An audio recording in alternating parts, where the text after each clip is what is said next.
Antes de continuarmos, pessoal, as nossas videoaulas, eu gostaria que vocês ajeitassem aqui o que a Mayra conseguiu observar, que na entrada do Carnot eu coloquei um procedimento, não entrada de dados, tá entendendo, pessoal? Então é só você tirar o retângulo, né, ó, que é o símbolo para procedimento, e substituir por um paralelogramo, ok? É só fazer essa porcaria aqui, ó, que eu esqueci, que eu errei aqui, ó. Beleza? E faz aqui, tá vendo? Ó. Pronto. Agora sim passou a ser entrada de dados, né? Então, como a gente vai precisar muito desses últimos fluxogramas que a gente fez, né, para procurar qual foi a variável que eu coloquei para a gente continuar sempre com a mesma variável, eu vou deixar isso aqui de lado para depois e a gente retornar caso precise. Beleza? Então vamos começar a fazer alguns procedimentos que nós não fizemos no fluxograma para a entrada de dados. A gente só se preocupou com a entrada de dados.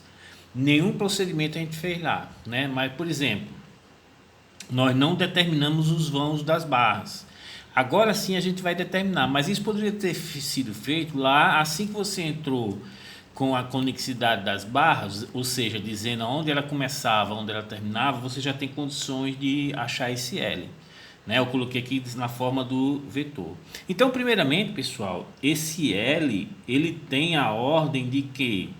De número de nós, número de barra, né? Porque ele vai falar quais são os vãos de cada elemento de barra, beleza?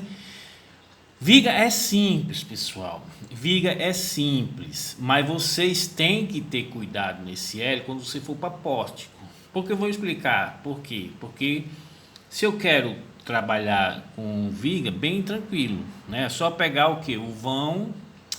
Vou pegar o vão, vai ser definido por quem? Pelo a coordenada x do nó final menos a coordenada x do nó inicial, né? Porque nós, na conexidade das barras, nós entramos com a variável in de início e fim de final da barra, beleza? Mas essa questão da orientação da barra, pessoal, por exemplo, você pode dizer, no meu programa começa na barra 1 e termina na barra 2, mas alguém pode fazer o contrário, ou seja, começa na barra 2 e vai até o nó 1, você direcionou o sentido contrário do elemento de barra, né? Isso é possível, por exemplo, o F2 você não enumera a barra, não sei se vocês percebem. Você entra lá e depois você pode saber como foi que o F2 fez aquela numeração. Aí começa o perigo, tá entendendo? Porque quando você faz essa numeração aleatoriamente, ou seja, de forma automática, é bem interessante, mas você tem que ter muito cuidado. Porque pode ocorrer o caso de você encontrar um L negativo, ok? Como a gente está trabalhando com viga, esse L aqui eu já posso dizer que ele é um absoluto, ou seja, ele vai ser sempre positivo, ok? Quando você acha um L negativo, pessoal, você pode alterar a sua matriz de rigidez, né? Então é um cuidado. E também tem outro cuidado que eu gosto sempre de ter, é quando você encontra o L igual a zero, ou seja, você coloca o nó inicial como sendo 1 e o nó final como sendo o mesmo nó, ou seja, o L vai ser zero. Aí pode dar problema, principalmente na matriz de rigidez. Você pode verificar que o L é sempre inversamente proporcional à rigidez, né? Então ele vai estar lá no denominador, e quando ele for zero, o computador só não vai te chamar de arroz doce, mas o resto, beleza? Então vamos começar primeiro a determinação do vão, né? É uma coisa bem simples mesmo. Vamos iniciar o subprograma, ok? Né? Depois eu vou fazer o que? Um loop, né? Um janilho, um i variando de 1 até o número de barras, né? Então, depois que eu faço o i variando de 1 até o número de barras, eu vou fazer o seguinte procedimento. Né? Esse procedimento vai ser o que? LI, ou seja, o L daquela barra. Note que aqui não é entrada de dados, então automaticamente ele vai calcular nesse loop a primeira barra, a segunda, a terceira, tá entendendo? Independente da entrada e saída que a gente fez independente, né? Isso aqui não é entrada de dados, não. Aqui já é um procedimento. Então, ele vai calcular primeiro. Primeira passagem aqui, o I vai ser 1 e vai calcular o que? O vão da primeira barra. Então, esse L, pessoal, vai ser o que? O X, né, ó, de fim de I, ou seja, ele vai pegar o final da barra, ok? Vai pegar o X dele e depois, cuidado aqui, ó, pessoal, que esse em si é do fim. Isso aqui é um inteiro, né, ó? E depois vai diminuir do X do início de I. Ok? Pronto. Beleza? Aí ele vai fazer esse procedimento e vai guardar no LI. Qual é o problema aqui? Não sei, por questão pessoal. Você tem que fazer um programa, um software, sempre se preocupando com o erro do seu consumidor, aquela pessoa que vai adquirir. Então, quanto mais informações ele te dá, então você pode fazer um trabalho com relação a esse L, né? Ó, verificar se esse L está sendo calculado positivo ou negativo, sendo que ele pode estar também sendo igual a zero, tá entendendo? Mas aqui a gente está trabalhando com viga, coisa bem simples. Então o que é que eu vou fazer? Eu vou colocar um ABS aqui. ABS não é aquele sistema de eixo, não, é aquela forma de absoluto, ele vai ficar sempre positivo, tá entendendo? Ó. Mas seria interessante quando a gente for trabalhar com pórtico, a gente ter esse trabalho com relação a ela. Beleza? E depois quando a gente chegar lá em pórtico, vocês vão perceber. Então quando eu coloco o ABS aqui, então este valor sempre irá ser o que? Positivo. Beleza? Então calculei o valor de L. Pronto. Ah, professor, o senhor vai ficar sempre também preocupado com a saída de dados? É interessante, porque nós já temos informações para entrar com a saída de dados. Por exemplo, eu posso fazer um loop agora e dizer todas as coordenadas dos nós, beleza? Então, é interessante na saída de dados se informar, por exemplo, qual é o número de nós. N, tá vendo? Ó? Vou lá e imprimo, ó, número de nós. Aí você vai lá e imprime o NN. Beleza? Depois que você imprime o NN, vou fazer e vou vir para cá. Ó. Depois que você imprime um NN, ok? Já sei que é o número de nós. Eu posso também criar um loop, né? Ó, com I variando, sempre variando de 1 até o número de nós. E imprimo o nó, que nesse caso aí tá na sequência, né? Ó, vou imprimir o nó e vou imprimir a sua ordenada em X, beleza? Pronto, acabou aqui, ó. Né, ó, já tem, pessoal, essa saída de dados ela tem que ser a mais informativa possível. Você vai ganhar muito mercado se você tiver essa informação. E tiver a informação em forma de quê? De acesso de uma planilha, de uma coisa, de múltiplas formas, né? Não tão somente um arquivo de série de dados, mas você pode gerar uma planilha já direto, ó. Quero ver as coordenadas dos nós. Vai lá, pum, pum, pum, aparece lá a planilha. E seria bem interessante que você consiga corrigir as coordenadas desse nó nessa planilha, né? É uma coisa bem interessante também, beleza? Outra coisa que eu acho interessante é a gente já colocar a conexidade dos elementos de barra, né? Ó, eu vou até colocar aqui conexidade, acho que é desse jeito que se escreve, dos elementos de barras, assim, aí pronto, você vai imprimir essa conexidade, beleza? Aí aqui fica bem simples, né? Porque você vai fazer agora um loop, né? Ó, com I variando de 1 até NB, que é o número de barras.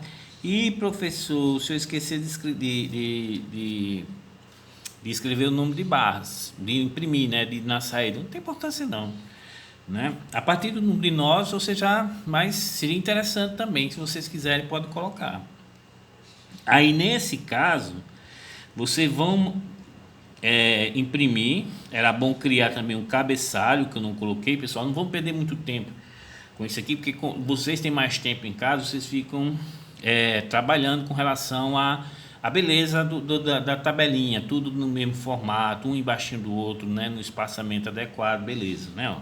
Então você vai imprimir o I, o início de I, ok?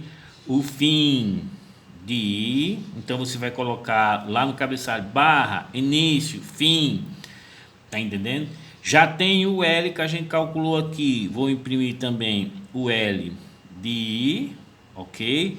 Vou imprimir também o módulo de elasticidade de I e vou imprimir também a inércia de I, ok? Então com isso já tenho algumas saídas de dados para o meu programa. Fechou, chegou no última barra, volto e ele não executa mais, beleza? E aqui vem para o fim, ok? Eu aproveitei a determinação do vão L e já fiz algumas saídas de dados bem interessantes para o usuário já saber, né? Seria interessante também a gente colocar na saída de dados qual é o arquivo, ok? Seria interessante vocês colocarem algum comentário com relação a esse cálculo que vocês estão fazendo dessa viga. Ah, viga da mercearia do seu João na rua não sei o que mais lá no Paraviana, não sei o que, não sei o que mais lá, não sei o que mais lá, aquele desgraçado disse que ia pagar para mim, até hoje não pagou nada. Esses comentários vocês podem colocar nesses arquivos também. Tem uma forma de identificar qual é essa viga. Ah, professor, eu posso enumerar? Sim, mas a questão não é a numeração. A questão é você saber qual é a viga que a gente está trabalhando. Você vai ter um escritório. O cara vai usar isso aqui para rodar vigas. Então, era bom identificar o proprietário, onde é a obra, para que tá entendendo? Seria interessante também. Então, pessoal, eu aproveitei a determinação do vão e coloquei algumas coisas interessantes que já para vocês irem adiantando. Beleza? Agora nós vamos determinar o vetor carregamento nas barras, que nós vamos chamar de quem? Carbar, ok? Ou seja, vai ser os vetores, o vetor carregamento. Ó, pessoal, nós temos dois tipos de vetores. Nós temos o vetor Carnot, né, ó, que ele já está determinado, porque nós utilizamos exatamente aqui onde eu errei. Nós utilizamos a entrada de dados e já montamos esse vetor, ok? Então, na primeira posição você tem força, ok? Na segunda posição você tem momento. Ah, professor, se essa força está atuando para baixo, eu coloquei ela negativa. E o momento, se tiver no sentido horário, eu coloquei negativo. Então, pessoal, isso aqui você já percebe que você está colocando uma ação, né? Ó, é o carregamento atuando. Não é a reação da estrutura, é o carregamento. Então, isso aqui é uma ação. Beleza? Então, o vetor que vocês vão fazer para o carbar também vai ser obrigatoriamente uma ação, beleza? E perceba, pessoal, que na entrada de dados, o que foi que a gente fez? Nós colocamos essa situação aqui, ó, que foi um carregamento tipo trapezoidal, beleza? Aqui é onde a gente vai ter que ter cuidado, né? Mas depois que a gente pegar, ó, este é o carregamento que a gente vai trabalhar. Ah, professor, mas existe o outro. Exatamente, existe o outro, a situação, né? E vocês vão ter que fazer uma análise, uma pergunta lógica, né? De forma que esse QI, esse QYI, ou seja, o carregamento distribuído atuando no eixo Y inicial, ele é maior do que o carregamento atuando no eixo Y final, tá entendendo? Porque se for verdade, a situação aqui é essa aqui, tá vendo, ó? Se for mentira, né, isso aqui realmente, ó, então ele é menor do que esse aqui, beleza? Então nós vamos trabalhar com duas situações. Ah, professor, e a terceira? Que terceira? se o QYI for igual ao QYF. Pessoal, na hora que a gente fazer a formulação, o que é que vai acontecer? Essa operação, o QYI menos QYF, né, ó, ou o contrário, será como for, ela vai dar zero. Então, toda a formulação que você fez vai estar tudo correto, não tem para onde correr, né? Então, pessoal, perceba que eu vou ter apenas que trabalhar com essa aqui? Não, eu tenho que trabalhar com a situação, sendo que eu vou fazer apenas essa aqui. A outra vai ficar onde, pessoal? Vai ficar no falso. Então, eu vou fazer uma pergunta, né, ó. A pergunta vai ser o seguinte: o QYF, que é o final, é maior do que QYI inicial? Sim, é verdadeiro. Então, se essa pergunta for verdadeira, nós vamos trabalhar com essa situação aqui, ó, o método da superposição de efeitos.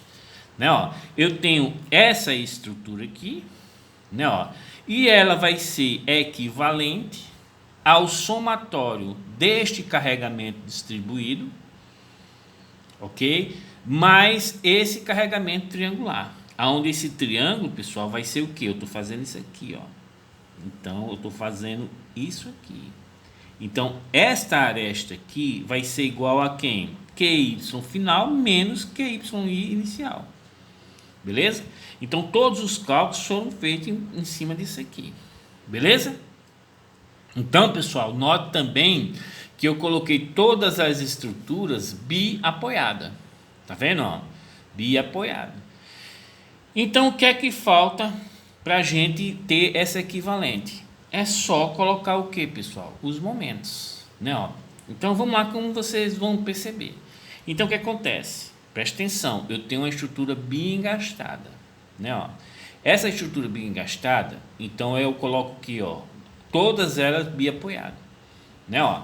Então, a primeira situação é um carregamento distribuído, né, de forma constante. Não, que neste caso aqui vai ser igual a quem? Ao QYI. Beleza? E perceba, pessoal, que para esse carregamento distribuído de forma constante, vocês têm os valores das ações. Olha aí, preste atenção, pessoal. Percebam que esse valor aqui, vocês vão entrar com ele o que? Negativo. Não é? Porque você não vai dizer que está para baixo, não vai dizer que é negativo. E como nós colocamos o Carnot como sendo ação, ok? Então, o que é uma ação de um carregamento no nó? Se a força estiver para baixo, ela vem de o quê? Negativo. Ok? Se o momento estiver no sentido anti-horário, ela vem o quê? Positivo. Né? Horário negativo. Então, você está seguindo essa sequência. Então, o que a gente vai fazer aqui, pessoal, é também trabalhar com a ação. Por que eu vou trabalhar com a ação, professor? Porque eu já defini que o vetor Carnot é ação.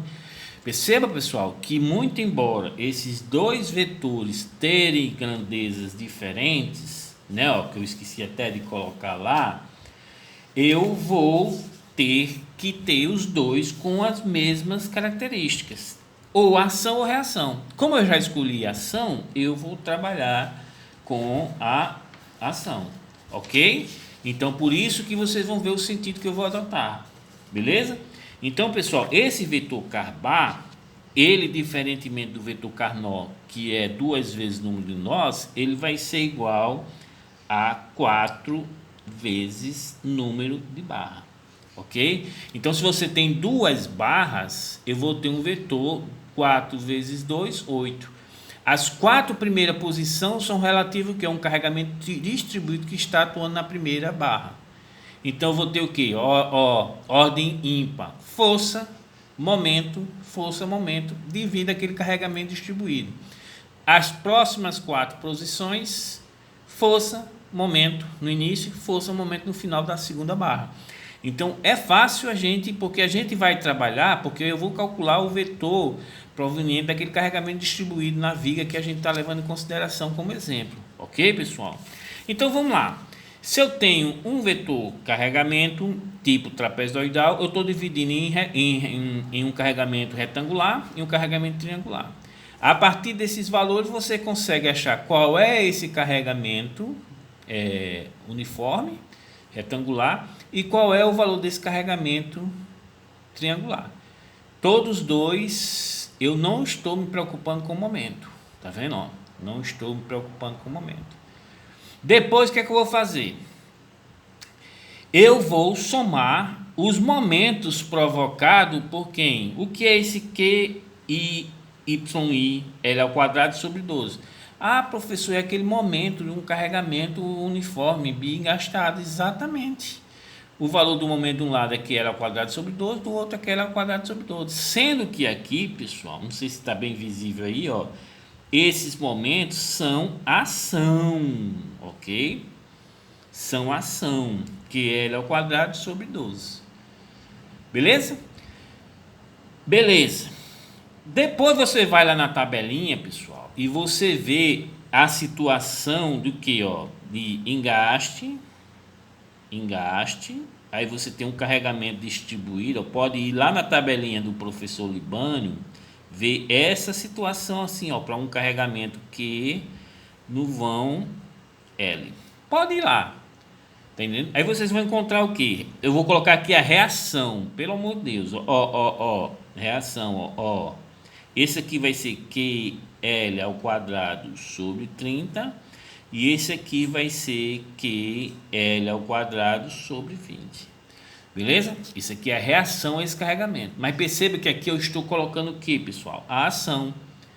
Note que aqui é para o carregamento uniformemente distribuído. Aí aqui eu já vou passar para quem? Ó? Para o carregamento triangular. Beleza? Já vou passar para o carregamento triangular. E perceba que todos os dois são o que, ó? Todos os dois são ação. Beleza? Aonde você tem a maior incidência de carregamento é sobre 20. Por isso que eu estou fazendo, ó.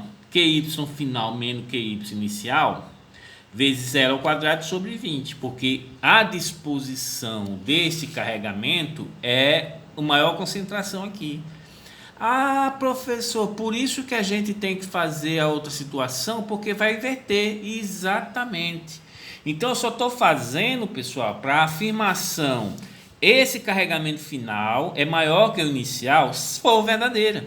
Aí vocês vão ter que fazer a mesma coisa, mas nota que é somente, tá entendendo? Então você vai um caderninho, faz a outra distribuição, só vão distribuindo. E só vou inverter o que, pessoal? Essas duas situações, de momento, mas também tem um carregamento distribuído, né? As forças, beleza?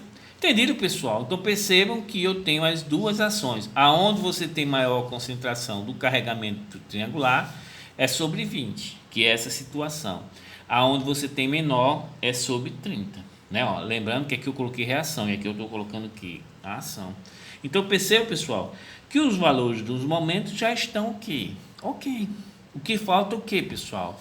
Ou seja, as posições de ordem ímpar já estão ok. Minto, as disposições de ordem par lá na vetor carbar, ou seja, na posição 2, na posição 4, na posição 6, na posição 8, já está tudo ok. O que falta são de ordem ímpar, que é o que, pessoal? Força, né? Ó. Então vamos lá. Mas perceba que eu consigo bem fácil fazer isso aqui. Qual é a distribuição que eu tenho com relação ao carregamento distribuído uniforme? Ah, professor, ó, ação, ó, essa força vai ser isso aqui, ó, tá vendo, ó? Beleza? De quanto? QI vezes L, né? Ou seja, o L desse vão dividido por quanto? Por 2, ok? QI L sobre 2. Agora, pessoal, professor, é só colocar negativo. Não precisa colocar negativo. Por que não precisa colocar negativo? Porque você já entrou com os valores deste carregamento como sendo negativo. Cuidado. Então, pessoal, não vão colocar menos porque está para baixo. Eu já estou vindo com esse infeliz negativo. Então, quando você colocar por dúvida, o problema acha o valor exatamente negativo. Está para baixo. Beleza?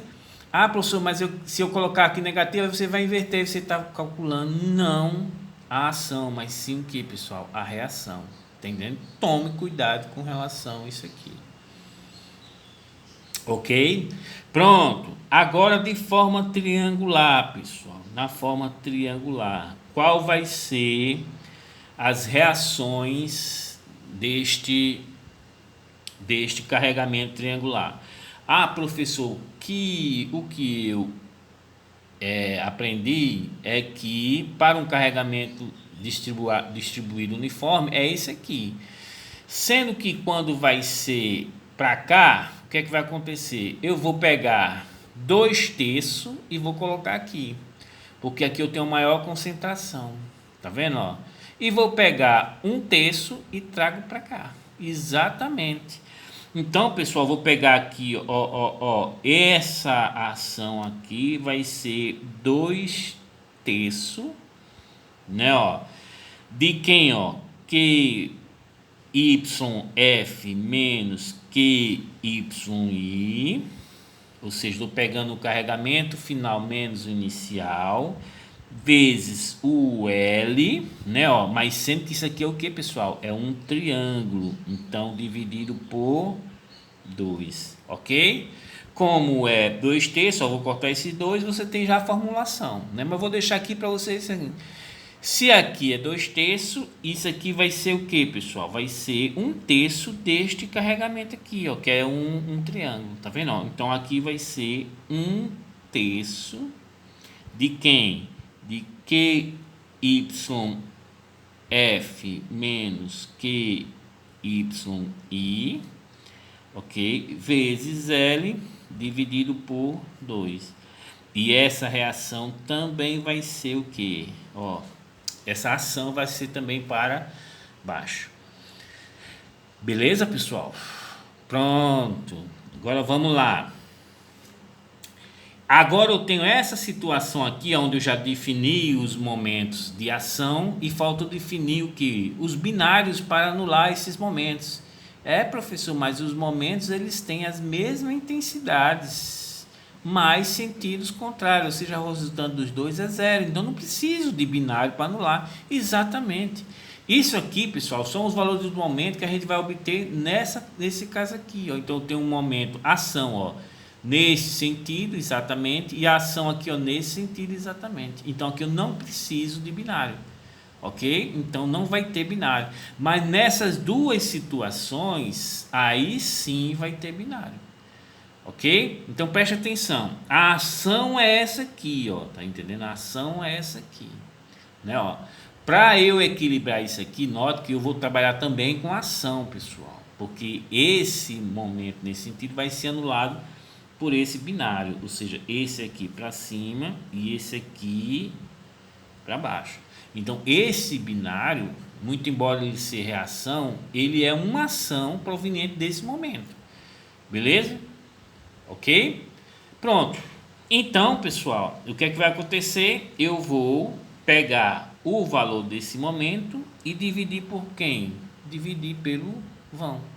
Ok? Então, o valor desse binário vai ser quem? Ó? Essa mesma formulação, menos QYI, né? Ó, L ao quadrado, sobre 20. Aí, se eu quero saber qual o binário, é só dividir por quem, pessoal? Né? É só dividir por quem? Por L. Então, esse aqui vem para cá, ó, L, aí você corta esse, corta com esse. A mesma forma você vai ter, sendo que um é para cima e outro é para baixo, né? Então isso aqui vai ficar o que, ó? QY final menos QY inicial, né, ó, vezes L dividido por 20. Beleza? Beleza, pessoal? Mesma coisa aqui embaixo, ó, mesma coisa aqui embaixo, se aplica esse momento, né? Então, esse momento está no sentido que, ó, horário, então a reação vai ser a essa ação, essa ação vai ser um binário no sentido contrário. Do mesmo jeito, pega o momento, divide pelo velho, né, ó, então vai ficar o que? QYF menos QYI vezes L dividido por 30, ok? Mesma forma, ó, QYF menos QYI vezes L dividido por 30, ok? Então, pessoal, naquela barra que eu tenha esse carregamento distribuído, né? Então, a primeira posição das 4 posições relativas a ela, né? Ó, vai gerar primeiro o que? Primeira posição, força. Aí você vai somando as forças. Este valor mais, professor, não é menos esse aqui, não, ele já vem negativo, pessoal. Esse QY é negativo, tá vendo? Ó? Ok? Cuidado também com relação a essa diferença. Então, note que você vai ter que fazer uma análise, né, com relação a quais os valores que você está obtendo. Então, vai ser o que? Esse valor mais esse valor, né, ó, menos esse valor. Por que menos, professor?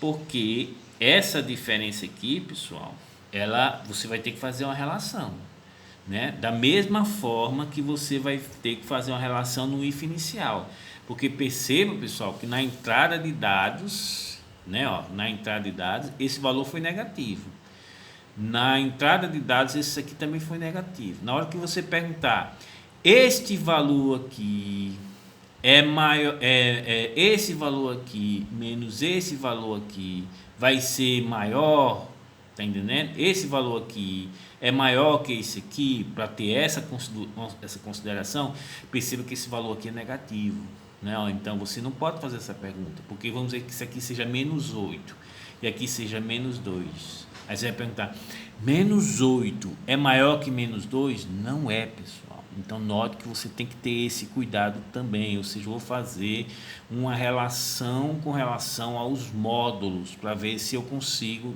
pegar esses valores. Como é que a gente faz para conferir se está certo, pessoal? F2, né? Ó, F2. Então eu vou colocar um F2 para vocês conferirem os valores que vocês vão receber com relação àquela situação com aquele carregamento trapezoidal. Beleza, pessoal? Então, tá muito longo, vamos para a próxima aula para a gente fechar isso aqui.